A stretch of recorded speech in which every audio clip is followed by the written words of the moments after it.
Abra comigo a sua Bíblia em 2 Coríntios, capítulo 3.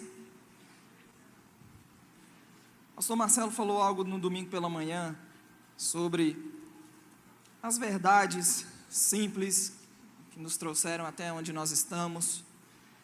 Eu fiquei tão inspirado por aquela palavra. E nessa manhã eu não quero fugir desse propósito, não espere que eu vá falar algo que você já não saiba. Amém? Que possamos ser inspirados pelas mesmas verdades. 2 Coríntios capítulo 3.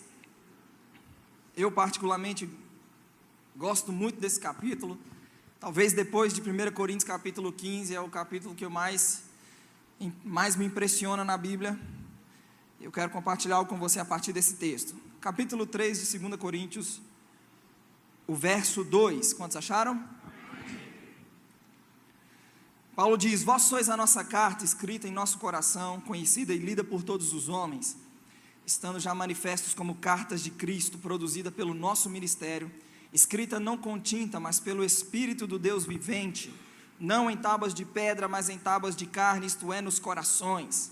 E é por intermédio de Cristo que temos tal confiança em Deus, não que por nós mesmos sejamos capazes de pensar alguma coisa como se partisse de nós, pelo contrário, a nossa suficiência ela vem de Deus, o qual nos habilitou para sermos ministros de uma nova aliança, não da letra, mas do Espírito, porque a letra mata, mas o Espírito vivifica.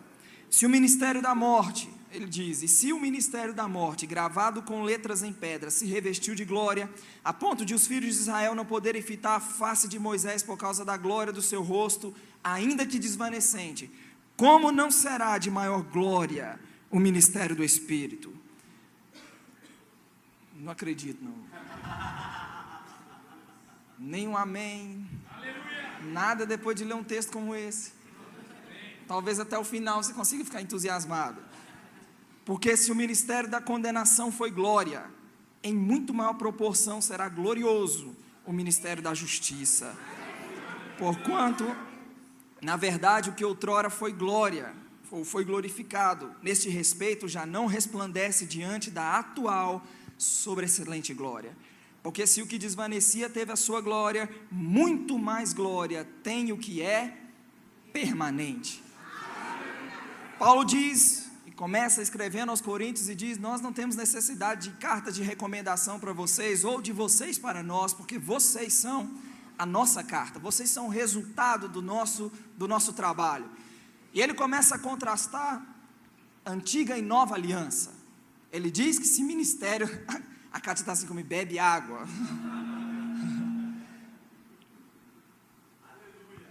Ele diz: o ministério da morte, verso 6, ele diz: uma letra que mata, foi Deus que nos habilitou e fez de nós esses ministros dessa nova aliança, não da letra, mas do Espírito. Ele diz: letra mata, o Espírito vivifica.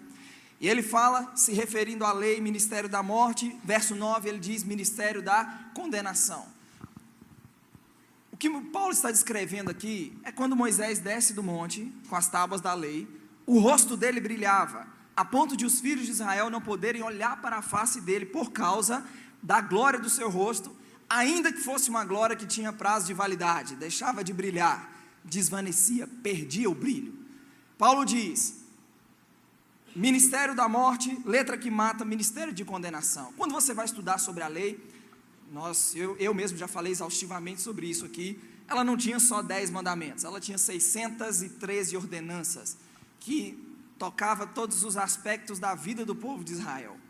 Dessas 613 ordenanças havia inúmeras bênçãos por se obedecer, por se observar e praticar a lei. Se você ler depois Deuteronômio capítulo 28, lá o texto relata inúmeras bênçãos que os filhos de Israel experimentariam por obedecer à lei. Bendito seria no campo, bendito seria o fruto do ventre, inúmeras bênçãos em um aspecto físico, material, relatado como consequência de se observar a lei.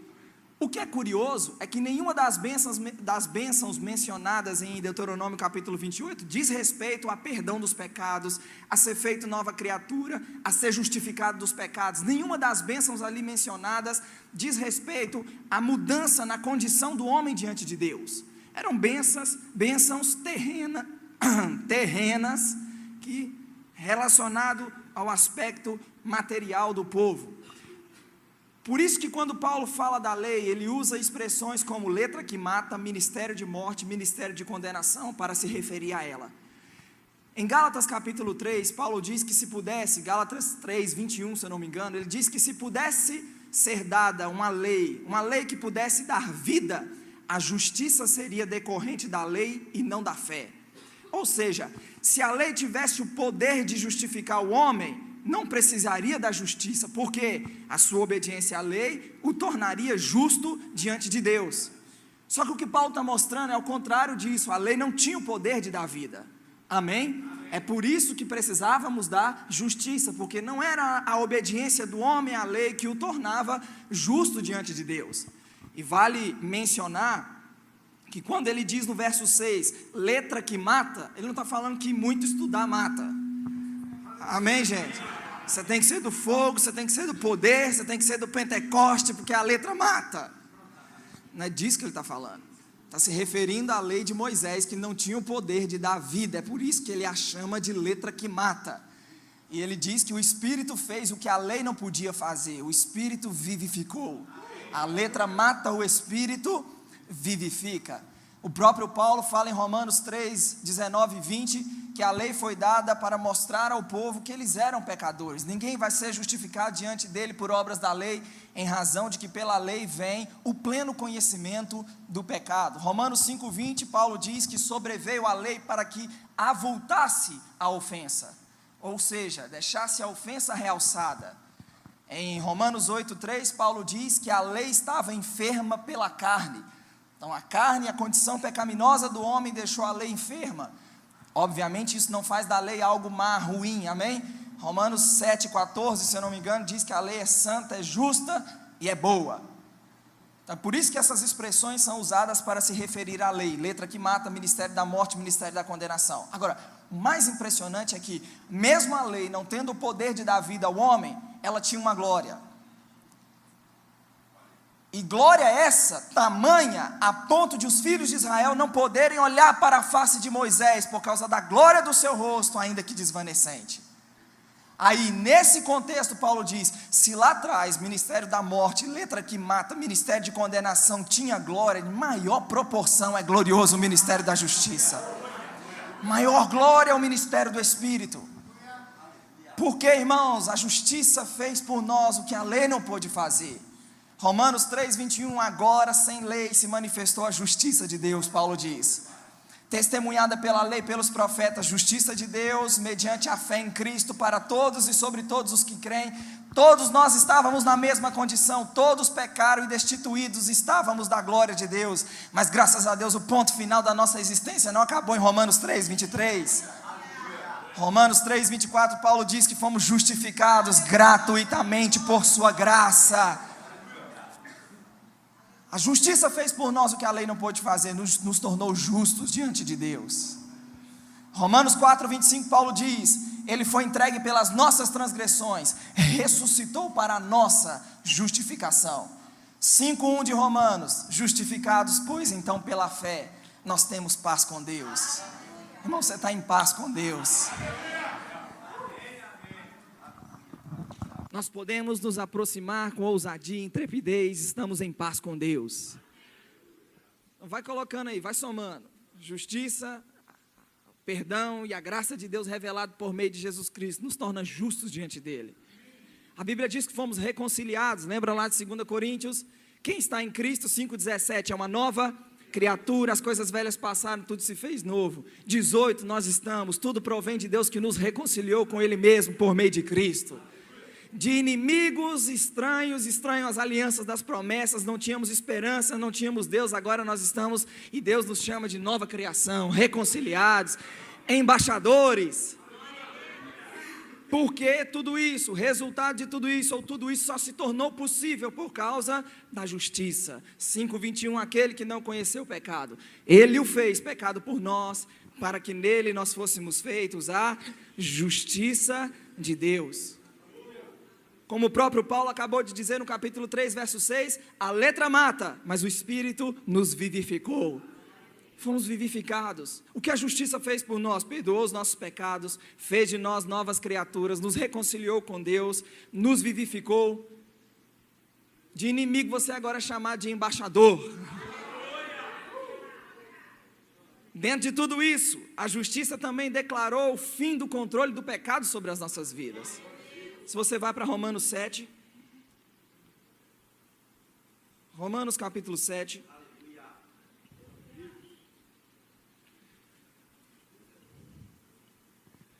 quero ler com você a partir do verso 14.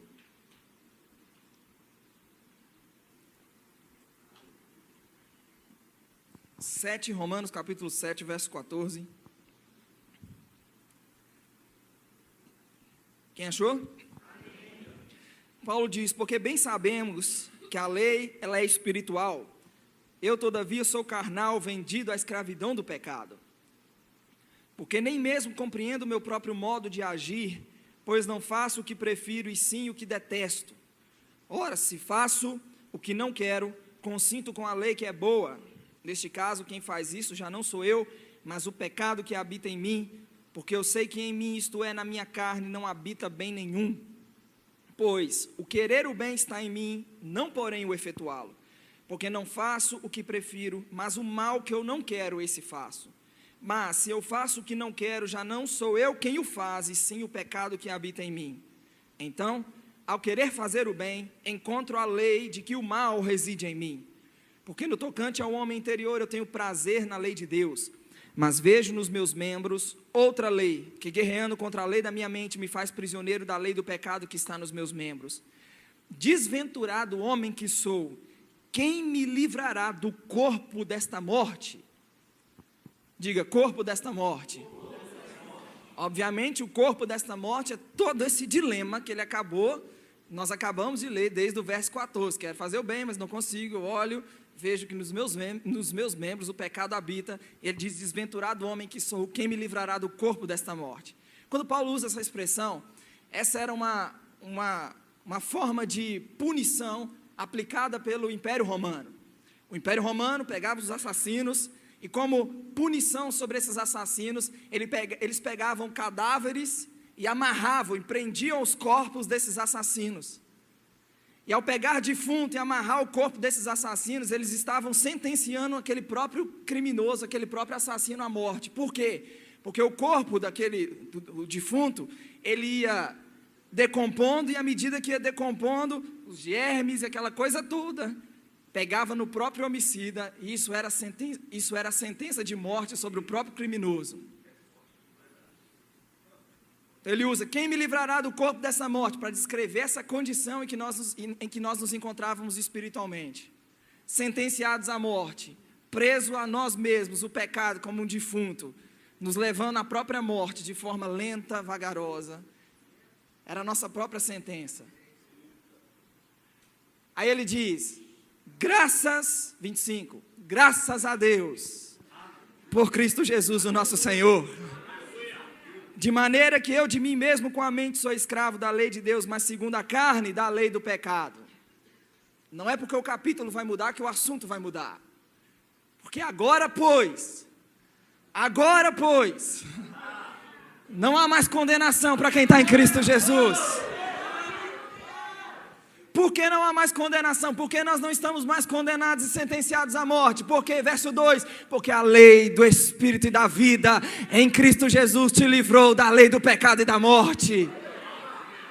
A lei do Espírito e da vida arrancou esse defunto de nós, tirou esse defunto de nós, e por isso que não há mais condenação para nós que estamos em Cristo Jesus. Aí ele diz o 3, porque o que fora impossível à lei, era impossível a lei tirar o defunto, tirar o corpo da morte de nós. Era impossível a lei, ele diz, porque o que fora impossível à lei, no que estava enferma pela carne, isso fez Deus enviando o seu próprio Filho, em semelhança de carne pecaminosa e no tocante ao pecado, e com efeito condenou Deus na carne o pecado. Uma outra versão, ela diz, a lei de Moisés, Romanos 8,3, a lei de Moisés era incapaz de nos salvar por causa da fraqueza de nossa natureza pecaminosa. Então, Deus fez o que a lei não podia fazer. Ele enviou o seu próprio Filho em um corpo semelhante aos corpos que nós temos. E nesse corpo, Deus declarou o fim do controle do pecado sobre nós, entregando o seu Filho como um sacrifício pelos nossos pecados. A justiça perdoou os nossos pecados, nos vivificou, nos fez de nós novas criaturas, fez de nós embaixadores, e como se tudo isso já não fosse suficiente, declarou o fim do controle do pecado sobre nós. Significa que viver no pecado hoje, significa pegar o defunto, que já não faz mais parte de você, já não está mais preso ao seu corpo, é pegar o defunto por conta própria, e prender e amarrar junto de si de novo. Ninguém sem consciência vai fazer isso. Nós não andamos mais, é isso que ele vai falar na continuidade desse capítulo. Ele vai falar justamente sobre isso. Nós não estamos mais na carne, debaixo do domínio e do controle da carne. Nós estamos no Espírito, pelo Espírito nós vamos mortificar os feitos do corpo. Os filhos de Deus são hoje guiados pelo Espírito de Deus. Amém, irmãos? Agora, se você voltar comigo lá para 2 Coríntios capítulo 3.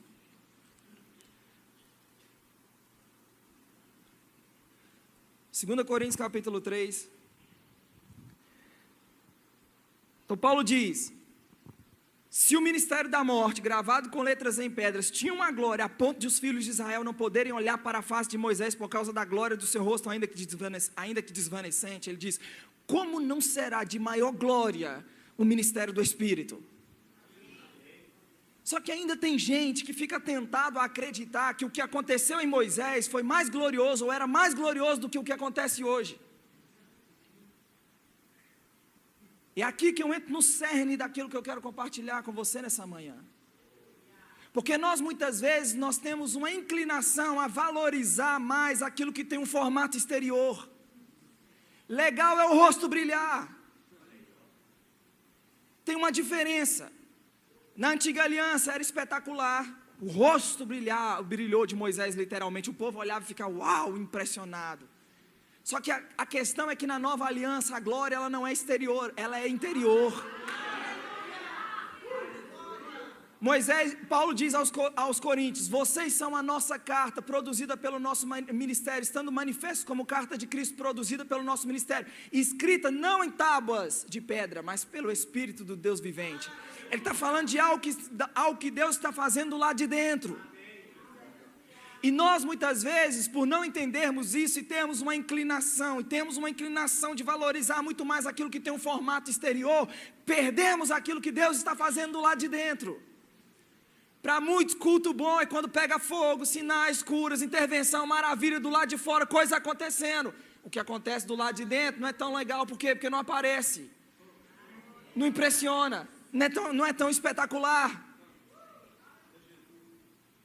E a glória dessa nova aliança diz respeito ao que Deus está fazendo do lado de dentro. Aquilo que acontece do lado de fora, a gente não tem o controle. Eu queria ter o poder de apertar o start e fluir no Espírito quando eu quisesse, no momento em que eu quisesse, a hora que eu queria. E quando você vai ler 1 Coríntios capítulo 12, ele diz que o Espírito distribui como lhe apraz a cada um individualmente. E muitas vezes, por valorizarmos demais aquilo que tem um formato exterior, a gente fica somente focado naquilo que tem um formato exterior. E quando as coisas não acontecem, tanto do ponto de vista exterior, o povo sai frustrado. Como foi o culto hoje? Foi mais ou menos. O pregador não estava tão ungido assim. A música não estava tão ungida assim. Aquilo que acontece do lado de fora, irmãos, eu e você não temos o controle. Não somos nós que ditamos, apertamos o start, agora eu aperto o start, vou fluir na palavra de sabedoria, na palavra de conhecimento. E você sabe, quando alguém está forçando, tentando provocar algo na carne, por conta própria, pode esgoelar de orar em línguas no microfone, irmão, se for na carne não vai ter resultado nenhum, não vai ter proveito nenhum. Eu na minha maturidade acreditava que quando recebi um convite para pregar em um evento, eu tinha que fazer um mover, eu tinha que provocar alguma coisa, eu tinha no final da ministração chamar o povo à frente, porque afinal de contas eles estão me convidando, e eles esperam alguma coisa, e isso é gente que pensa, imatura que pensa dessa forma, porque nós não temos o poder de controlar as manifestações do Espírito. É Ele que distribui individualmente, como lhe apraz. Essa história toda do apóstolo Paulo, aqui em 2 Coríntios capítulo 3, essa história toda dele, ele resume a nova aliança chamando ela de ministério do Espírito.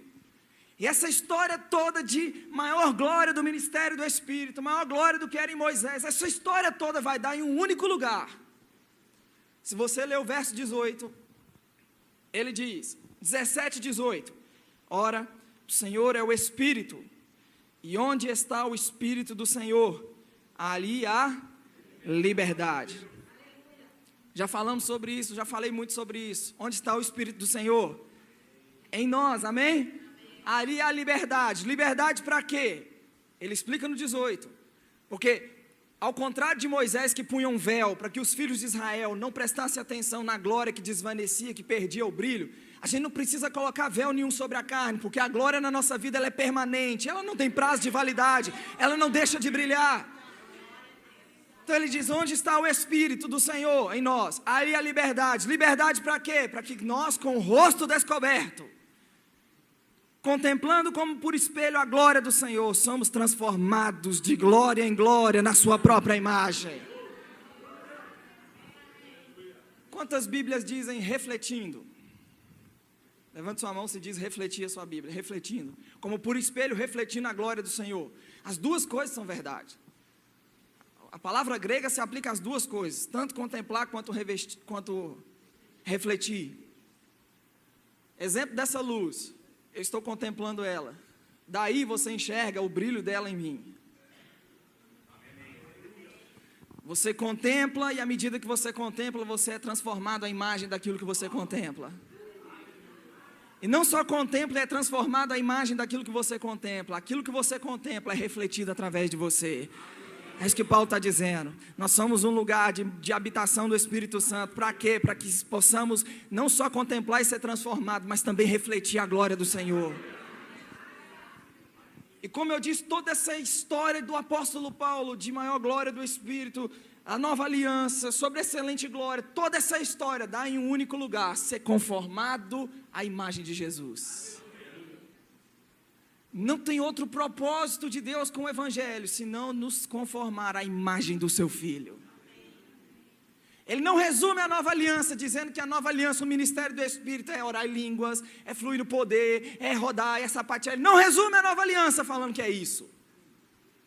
Ainda que isso tenha o seu lugar. Ele resume a nova aliança, dizendo que estamos contemplando a glória do Senhor e de glória em glória nós estamos sendo transformados na própria imagem do Senhor. Irmão, nunca vai existir evangelho pleno se Cristo não estiver no centro desse evangelho. Nunca vai existir vida cristã bem sucedida se Cristo não for o centro dessa vida cristã. Aos Colossenses, Paulo diz, Colossenses 1,15, Paulo diz, este é a imagem, falando de Cristo, este é a imagem do Deus invisível, o primogênito de toda a criação, pois nele foram criadas todas as coisas, nos céus e sobre a terra, as visíveis, as invisíveis, sejam tronos, sejam soberanias, quer principados, quer potestades. Tudo foi criado por meio dele e para ele. Ele é antes de todas as coisas, nele tudo subsiste. Ele é o cabeça do corpo da igreja, ele é o primogênito, o princípio, o primogênito dentre os mortos, para em todas as coisas ter a primazia, porque aprove a Deus que nele residisse toda a plenitude da divindade. No capítulo 3 ele diz, vocês foram ressuscitados com Cristo, pense nas coisas do alto, onde Cristo está assentado à direita de Deus, não pense nas coisas que são daqui da terra, porque vocês morreram, e a vida de vocês está oculta juntamente com Deus em Cristo. Ele diz, quando Cristo, que é a vossa vida, se manifestar, vocês serão manifestados com Ele em glória. Todo o propósito de Deus com o Evangelho é nos conformar na imagem do seu Filho. Romanos 8, 29, os que dantes conheceu, também os predestinou para serem conforme a imagem do seu Filho. Quando você lê Filipenses 3, 20, Paulo diz, a nossa pátria está nos céus, de onde nós aguardamos o Senhor Jesus Cristo, o qual transformará esse corpo de humilhação para ser igual ao corpo da sua glória. 1 João 3:1. Amados, vede que grande amor nos tem concedido o Pai a ponto de sermos chamados filhos de Deus. E de fato nós somos filhos de Deus. Irmãos, se parasse por aí já estava bom demais. Porque ser filho de Deus significa ser nascido de Deus, ser herdeiro, co-herdeiro com Cristo, por aí vai. Mas ele diz, verso 2, amados, agora somos filhos de Deus, mas ainda não se manifestou o que haveremos de ser. Porque sabemos que quando Ele se manifestar, seremos semelhantes a Ele, porque haveremos de vê-lo como Ele é. O grande propósito de Deus é nos conformar à imagem do Seu Filho. Ainda aos Colossenses, Paulo diz, tudo que vocês fizerem, 3:23, seja palavra, seja em ação, fazei de todo o coração para o Senhor e não para os homens, certos que recebereis do Senhor a recompensa. Mas o que impressiona e provoca, e nos provoca, é 1 João capítulo 2, vai lá comigo, 1 João capítulo 2,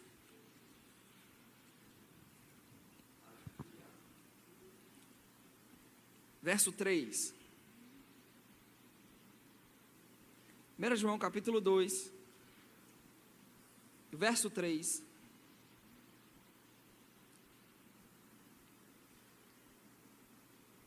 quantos acharam? Ora, sabemos que o temos conhecido, por isso, se guardamos os seus mandamentos.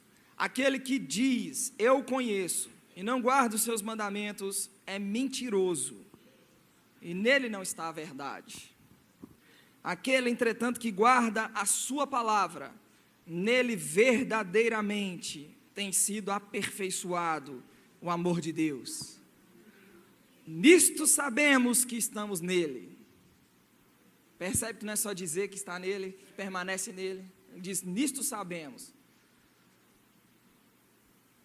Ao que comprova se de fato estamos nele. 6. Aquele que diz que permanece nele, esse deve também andar, assim como ele andou. Ele não disse, seria bom que andasse como ele andou. Seria interessante andar como ele andou. Ele diz, deve andar como ele andou. Pensa no tamanho da responsabilidade que esse Deus coloca sobre nós. Porque, como eu disse, muitas vezes, esse excesso de valorização, aquilo que tem um formato exterior, irmão, quantas vezes a gente já não viu gente, você fala assim, cabra mais ungido que eu já vi na minha vida. E a gente mede o fato de alguém ser ungido ou não pelas reações. O cara corre, sapateia, dança. E na prática? Está andando como Cristo andou? Porque a prova de que está de fato em Cristo é andar como Ele andou. Aí eu te desafio nessa manhã a fazer uma cara bem de crente ungido, que está sendo esticado pela palavra. Olhar para alguém perto de você e perguntar, e aí, está andando como Cristo andou?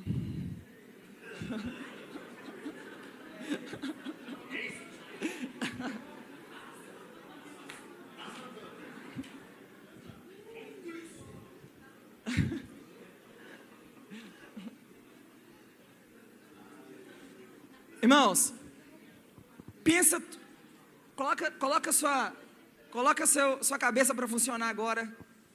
Procura lembrar de tudo que você sabe dos evangelhos, de todos os episódios, todos os relatos que você já leu no evangelho, que você tem fresco na sua cabeça. Jesus operando, Jesus movendo, Jesus fazendo isso, aquilo outro. Tenta lembrar, tenta pensar e lembrar de tudo que você conseguir lembrar agora, nesse curto espaço de tempo. A orientação bíblica é, deve andar como ele andou.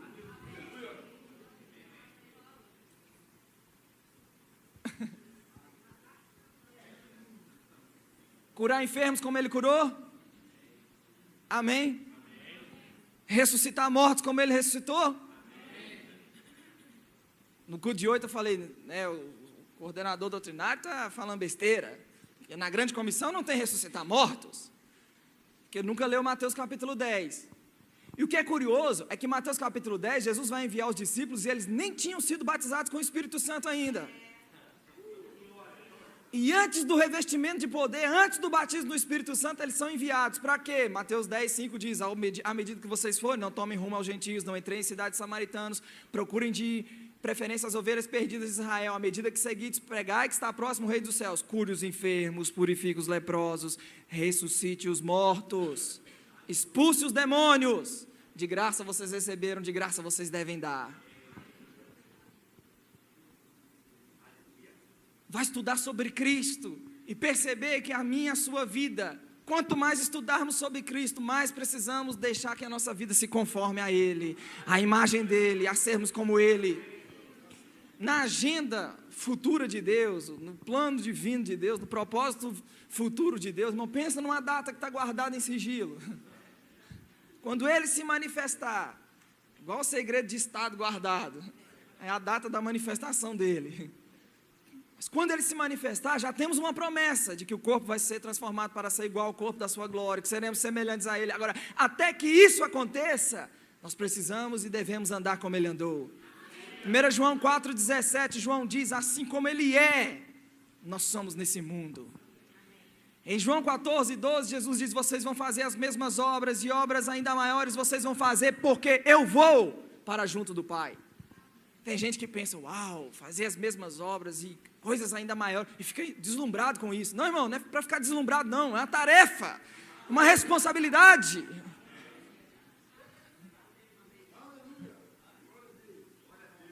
Uau, fazer as mesmas coisas, coisas maiores.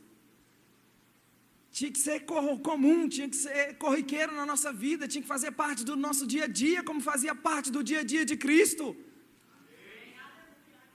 Mateus 9,35, percorria Jesus todas as cidades e povoados, ensinando nas sinagogas, pregando o evangelho do reino. A Bíblia diz, Ele via as multidões e se compadecia delas, porque elas estavam exaustas, aflitas, como que não tinha pastores. Sabe qual é o segredo do sucesso de Jesus? Poder do Espírito sobre Ele. Isso já aconteceu sobre a nossa vida. Você não tem que orar pedindo poder. A Bíblia diz que já repousa sobre nós, Efésios 1,19, a excelente grandeza do poder de Deus já repousa sobre nós os que creem. Então não é falta de poder. Ele já nos mandou fazer e nos autorizou a fazer no nome dEle. Amém, gente? Não é falta de poder, não é falta do nome. O que nos falta mover, fazer essas coisas, gente? A gente está esperando o quê? O segredo do ministério de Jesus, Ele se compadecia das pessoas.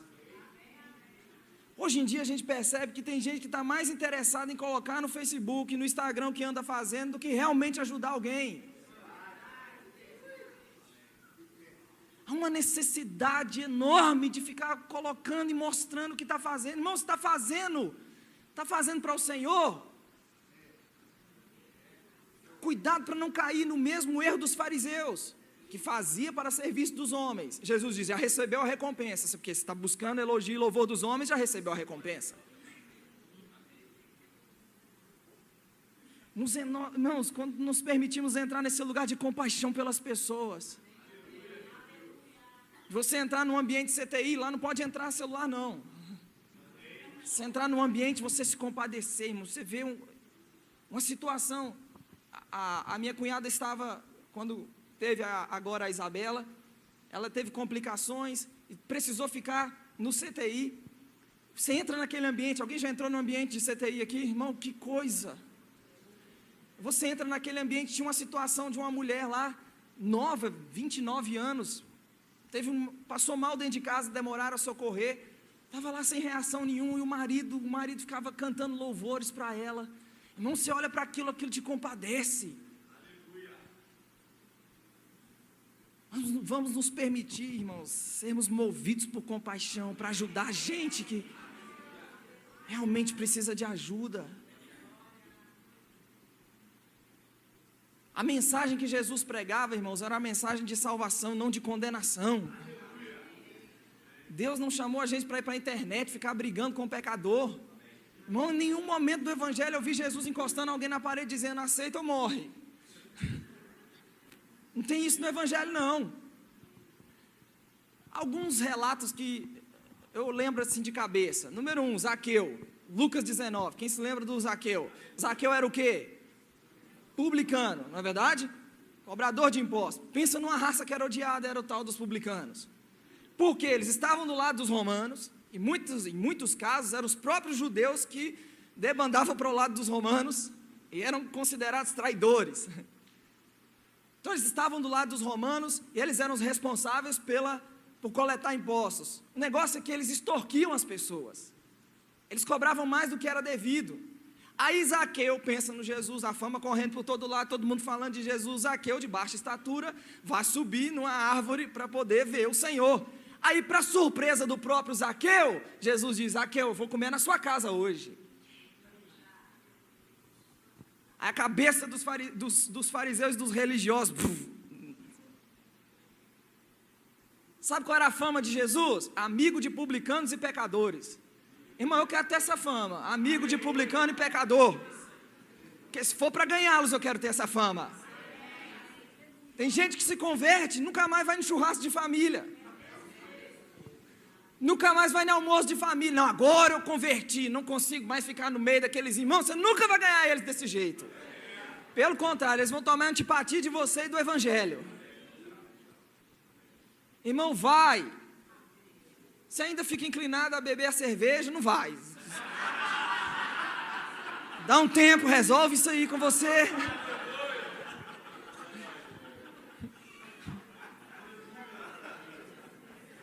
Não dá lugar para o diabo não, irmão, vigia.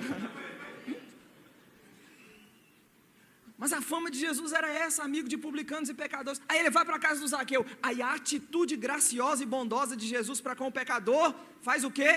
Provoca nele arrependimento. É de Senhor, resolvo dar aos pobres tudo que eu tenho defraudado dele, vou restituir 4 vezes mais. Alguém conferiu isso aí? Será? Metade do que eu roubei, vou devolver.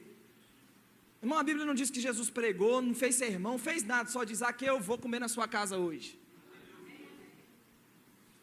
Nós somos chamados para pregar uma mensagem, irmãos, de salvação, de reconciliação, não é mensagem de condenação. Agora, significa que não há lugar, não há espaço para a mensagem de condenação? Sim, porque Jesus falou muito sobre condenação, Jesus falou muito sobre o inferno.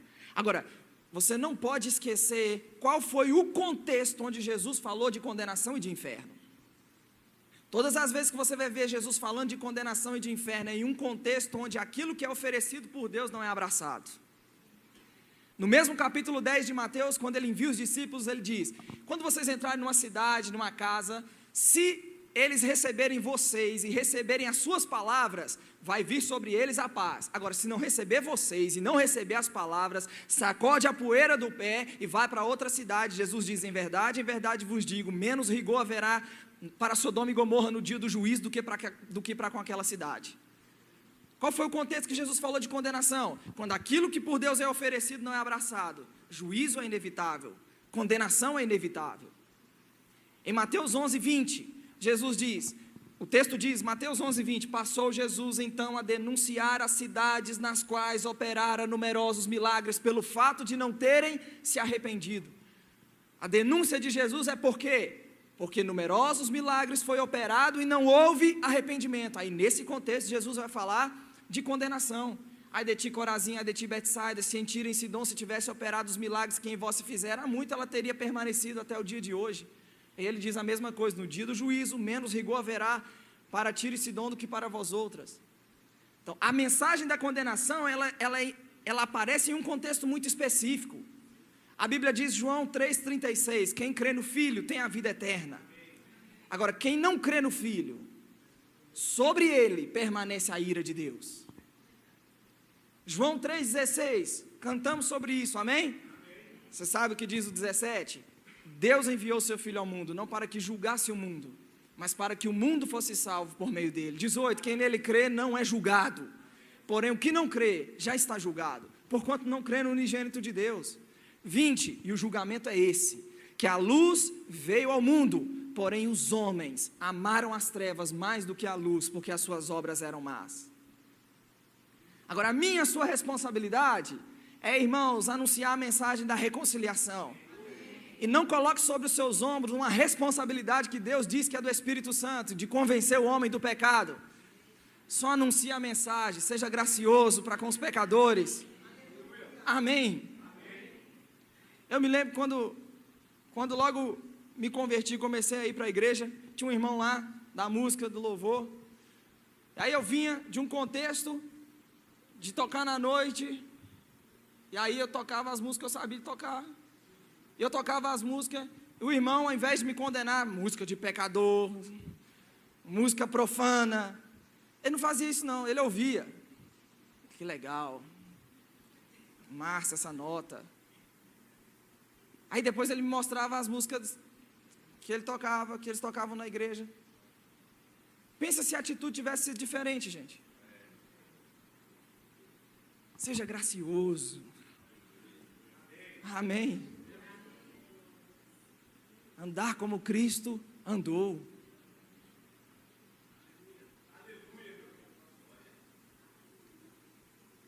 Que é uma tarefa para os próximos dias. Vai ler os evangelhos.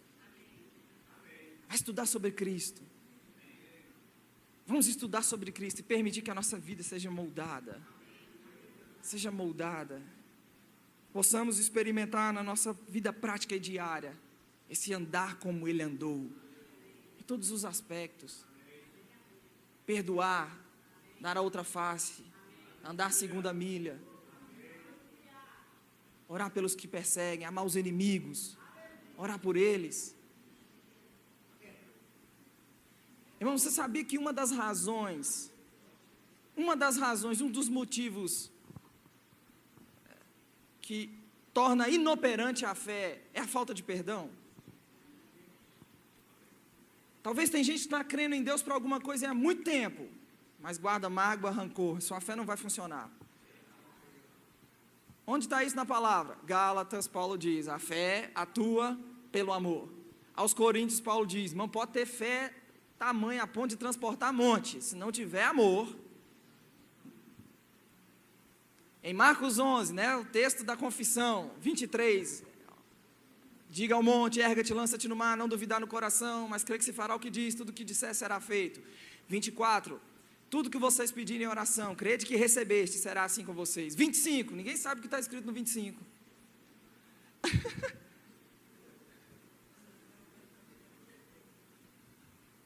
Quando estiverdes orando, se tiverdes alguma coisa contra alguém, perdoai.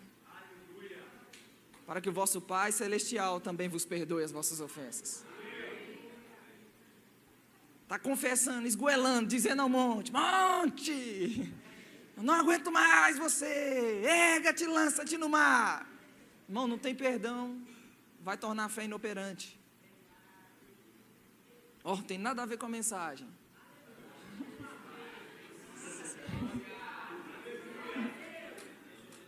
Você sabe isso que significa, né?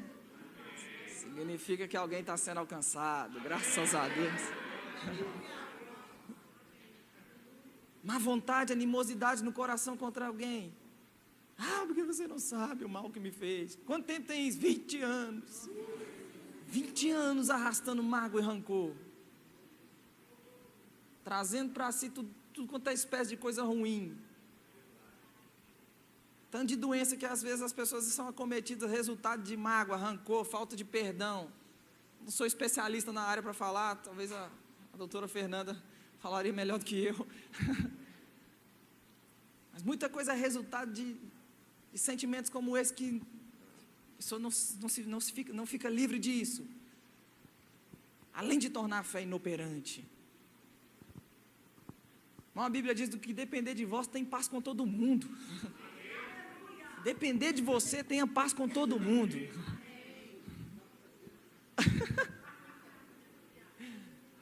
Você recebeu alguma coisa nessa manhã? Não estou crendo em dias onde nós vamos experimentar de mover de Deus no meio da rua, dentro de metrô, dentro de ônibus. Você vai pegar o Uber e o Espírito Santo vai te dar uma revelação do que está acontecendo na vida do Uber. Você vai debaixo do Espírito Santo. Você vai debaixo do Espírito Santo falar coisas inspiradas para aquele motorista. Tem um tanto de experiência de gente aí, ó. Irmão, pecador não está dentro da igreja não, gente. A gente faz um apelo no final aqui, é 1, 2, 3. Pecador para vir à igreja, ou veio debaixo de muita insistência de alguém, ou o negócio está feio mesmo, o bicho está pegando, o trem está feio. Aí vem. Mas os pecadores estão lá fora. E vai olhar para o ministério de Jesus. Tinha um formato, as coisas só podiam acontecer dentro da sinagoga. É isso, irmão, que está escrito? Não, irmão, era o tempo inteiro, por onde ele passava, à medida que ele andava, as coisas estavam acontecendo. Eu estou crendo em dias em que nós, como filhos de Deus, vamos nos mover dessa forma, irmão. Vai ser dentro de aeroporto, vai ser dentro de avião. Você vai estar andando no meio da rua, alguém vai cruzar o seu caminho, vai ter uma revelação. Está acontecendo isso, isso e isso, passando por isso e aquilo. Você vai ser instrumento de Deus para salvação, alcance, cura, libertação das pessoas. Porque aquele que diz que permanece nele deve andar como ele andou. Olá, você gostou dessa mensagem? Eu espero que você seja ricamente abençoado com ela. Eu sou Marcelo Carvalho e estou aqui com o objetivo de convidar você a nos conhecer pessoalmente. Eu sou pastor presidente da Igreja Verbo da Vida em Belo Horizonte. Estamos localizados na Rua Herê 164, no Prado. Nós temos cultos todos os domingos, às 8 da manhã, às 10 horas e às 19 horas. E também às quintas-feiras, a partir das 20 horas. Para mim vai ser um prazer imenso te dar um forte abraço. Eu espero por você lá na igreja.